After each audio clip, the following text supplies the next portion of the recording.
दोस्तों मैं राजस्थान से।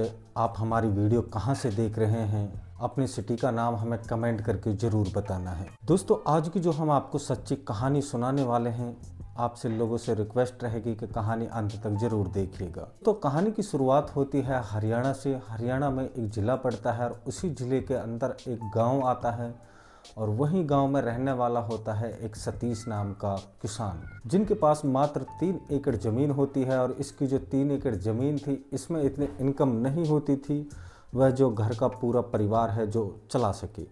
इसलिए वह अपने घर पे कुछ जो पशु पाल के रखता था और उन पशुओं का जो है दूध बेच करके वह अपना परिवार का भरण पोषण करता था।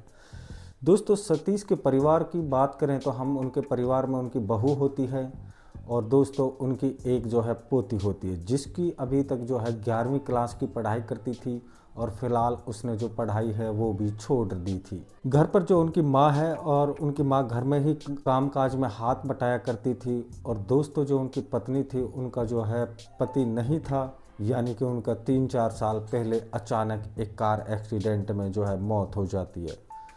दोस्तों जो उनके लड़के की बहू है, उनका नाम होता है सुनैना। उन्होंने दूसरी शादी नहीं की थी, बल्कि उसने अपने ससुर और अपनी इकलौती बेटी के साथ रहने का ये कठिन फैसला ले लिया था। दोस्तों जो सतीश सिंह है, उनकी सबसे बड़ी कमजोरी थी कि वह नशा करता था और वह हर वक्त नशे में रहा करता था और उनका जो चाल चलन था वो बिल्कुल ठीक नहीं था।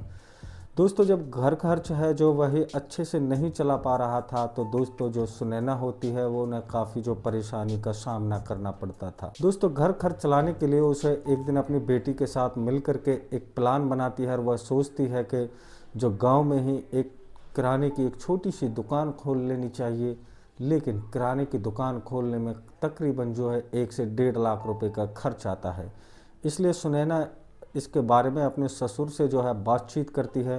दोस्तों जो सतीश सिंह होता है वो उन्हें बताती है कि मुझे जो है 1.5-2 लाख रुपए दीजिए, मैं गांव में एक जो है छोटी सी दुकान खोलना चाहती हूं।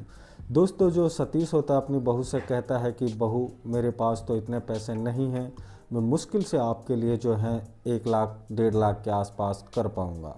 ऐसा करो और गांव के जमींदार हो उनके पास चले जाओ और उनको मेरा नाम ले देना, उनसे आप जो है बचे कुचे पैसे वहां से ले लेना, उनको जो है हम ब्याज है हम दे देंगे। दोस्तों जो सुनैना है वो तुरंत ही गांव के जमींदार के पास जाती है और वहां जाने के बाद जो है पैसा लेने के लिए बोल देती है। दोस्तों जो गांव का जमींदार होता है, उनकी नीयत तो खराब थी और उनकी खूबसूरती पर वो नीयत है उनकी डुगल जाती है। तो उनकी जो खूबसूरती वो इतनी ज़्यादा कातिल थी कि बस उस पर वो फिदा हो जाता है और उसके सामने वह एक शर्मनाक शर्त रख देता है और उससे कहता है कि मैं तुम्हें 1 लाख की बजाय 2 लाख रुपए दे दूंगा और उसका ब्याज भी नहीं लूँगा, बल्कि उसके बदले तुम्हें मेरे साथ जो है 1 रात का टाइम देना पड़ेगा। दोस्तों जब सुनैना है जब यह सुनती है तो वह पहले सोचती है, लेकिन फिर उनके मन में लालच आ जाता है और कहती है कि कोई बात नहीं, एक बार तो ही ये सब करना है, इसके बाद तो मुझे जो 2 लाख रुपए मिल जाएंगे। दोस्तों वो कहती है कि फिर मेरा कारोबार चल जाएगा। तो सुनैना होती है उसकी बात मान लेती है और उसके साथ वह गलत रिश्ते कायम कर लेती है। और जब वो उनसे पैसा लेकर के वह तुरंत ही जो है फ़ोन करके सतीश को इसके बारे में खबर देता है कि उसने उसकी बहू के साथ कैसे कैसे सब कर दिया है। उसके बाद दोस्तों ये जो जमींदार होता है वह उन्हें 2 लाख रुपए उनको जो है दे देता है और फिर सुनैना उन 2 लाख रुपए को लेकर के अपने घर पे आ जाती है। और अपने ससुर होता है जो उनका सतीश, उनसे कहती है कि मुझे जो 2 लाख रुपए मिल गए हैं, अब ऐसा करो कि इसमें से 50,000 रुपये तुम और मुझे दे दो। दोस्तों सतीश होता है और जो उनकी नीयत थी वह अपनी बहू के ऊपर ही खराब हो जाती है। वो सोचने लगता है कि जब बाहर के लोग मौका मार रहे हैं तो बाहर के लोग ही इनसे फ़ायदा क्यों उठाएं, तो फिर मैं तो घर का हूँ, मुझे तो इनका पूरा अधिकार है। दोस्तों जो सतीश होता है वह जो अपनी बहू से एक वो भी इसी शर्त को उसके सामने रख देता है और उनसे कहता है कि जब तुम बाहर में ये सब कुछ कर सकती हो तो तुम्हें जो ये काम है मेरे साथ भी करना होगा, बल्कि मैं तो तुम्हारा घर का ही हूँ। जैसे इस बात को सुनैना सुनती है तो वह अपने ससुर की बातें सुनती है तो पहले तो उनको समझाती है, लेकिन जो उनका जो ससुर होता है वो मानता नहीं है और उससे कहता है कि नहीं, जो मैं यह सब काम तुम्हारे साथ करना चाहता हूँ। लेकिन दोस्तों जो सुनैना होती है वह उनकी भी शर्त है जो मान लेती है, कहती है कि चलो ठीक है, जो घर की बात है घर में ही रहेगी, किसी को बाहर नहीं बताना है। और वो कहती है कि मेरा भी काम चलता रहेगा और इसका भी काम चलता रहेगा, तो दोनों एक दूसरे के साथ में वो एडजस्ट हो जाते हैं। उनके बाद दोस्तों जो सुनैना है वह अपने ससुर के साथ अपने सारे गलत रिश्ते हैं कायम करती है और उनका ससुर उनको जो है 50,000 रुपये देता है। फिर दोस्तों जो सुनैना है अपनी बेटी सपना के साथ मिल कर के एक गाँव में ही दुकान खोल लेती है, जो है किराने की दुकान ठीक ठाक चलने लगती है और किसी भी प्रकार की कोई उन्हें समस्या नहीं होती है। दोस्तों जो धीरे धीरे है अब यह समय निकलता जाता है, जब भी सतीश का मन होता तो दोस्तों वह अपने बहू के साथ में इसी तरीके के गलत रिश्ते हैं वो कायम करने लग जाता है। लेकिन दोस्तों जो सतीश है वो उनके मन में अब इतना खेल है, पनपने लग जाता है कि वो रुकने का नाम नहीं लेता है। उनके अंदर दोस्तों इस चीज़ की वासना जाग जाती है और उसकी नीयत है अब अपनी पोती के ऊपर भी खराब हो जाती है। वह जो है अब उसे पाने की ख्वाहिश देखने लगता है और उसको पाने के वो सपने देखता है। और एक दिन की बात होती है कि वह अपनी पोती को खेतों में काम कराने के लिए अपने साथ लेके जाता है और वहाँ पर दोस्तों जैसे ही वो दरांत होता है उनकी नोक को उनके गर्दन पर लगा देता है और उन्हें धमकी देता है और उनसे कहता है कि आज मैं तुम्हारे साथ करने वाला हूँ। अगर इसके बारे में जो तुम्हें किसी को बताया तो फिर या तुमने अपनी माँ को बताया या फिर किसी अपनी फ्रेंड को बताया तो मैं तुम्हारी जो है जान ले लूँगा और मैं तुम्हें नहीं तुम्हारी माँ को भी मौत के घाट उतार दूँगा।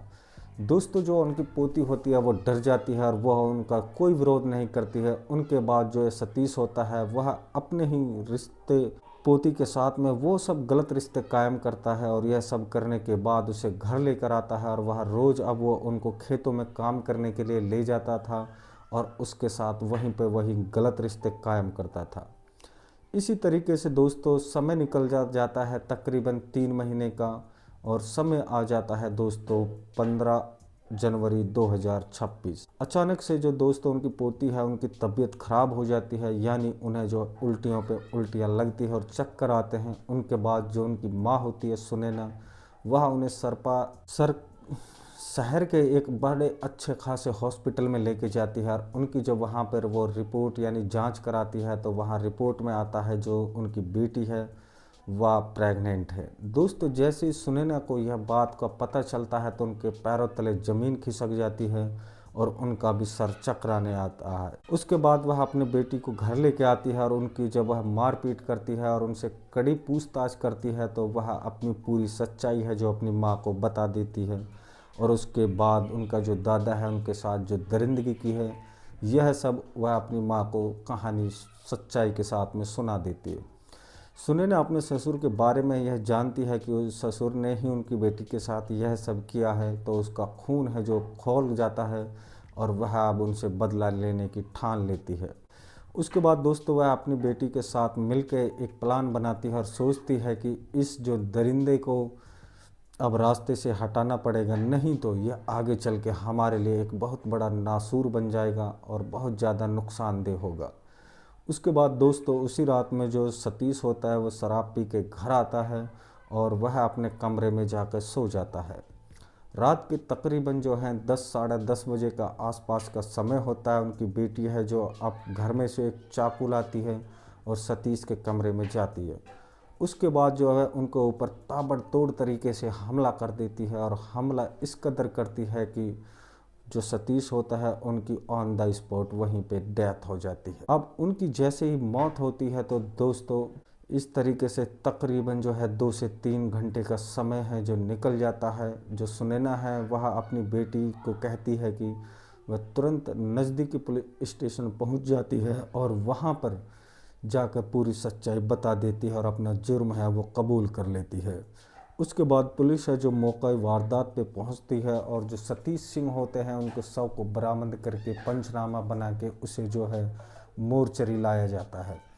वहाँ पे उनको जो है पोस्टमार्टम के लिए भेज दिया जाता है और उसके बाद उन माँ बेटी के ऊपर एक FIR सबमिट की जाती है। इन दोनों के ऊपर जो है मुकदमा चलाया जाता है।